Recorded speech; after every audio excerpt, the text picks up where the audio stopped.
పేదల కోసం జగన్ 20,000 కోట్లు పంచారని, చంద్రబాబు అధికారంలోకి వస్తే 2 కోట్లు కూడా పంచరన్నారు కేశినేని నాని. అధికారంలోకి రాగానే హామీలు మర్చిపోవాలని గతంలో చంద్రబాబు తనతో అన్నారన్నారు కేశినేని నాని. చంద్రబాబు ధనికుల కోసం పనిచేసే వ్యక్తి అన్న కేశినేని చంద్రబాబుకి, జగన్ కి, నక్కకి, నాగలోకానికి ఉన్నంత వ్యత్యాసం ఉందన్నారు.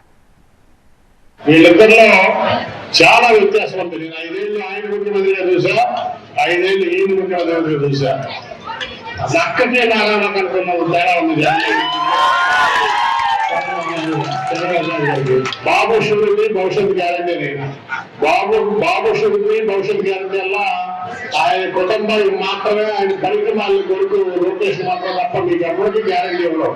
నేను చూసా 2013లో ఇక్కడి నుంచే పాదయాత్ర చంద్రబాబు వచ్చినప్పుడు నేనే ఇచ్చాను, ఇక్కడ మొత్తం నేనే చేశా. అప్పుడు ఏది కావాలన్నది హామీ ఇచ్చుకుంటూ వెళ్ళారు. ఏ తర్వాత చాలా హామీ ఇచ్చారు మన పాదయాత్రలో. అవన్నీ ఏంటంటే రౌలింగ్ లోకి వస్తాయని మర్చిపోవాలి, అపోజిషన్ లో ఏదైనా ప్రామిస్ చేస్తాం, అధికారంలోకి వస్తాం మర్చిపోవాలని చెప్పేవారు నాతో.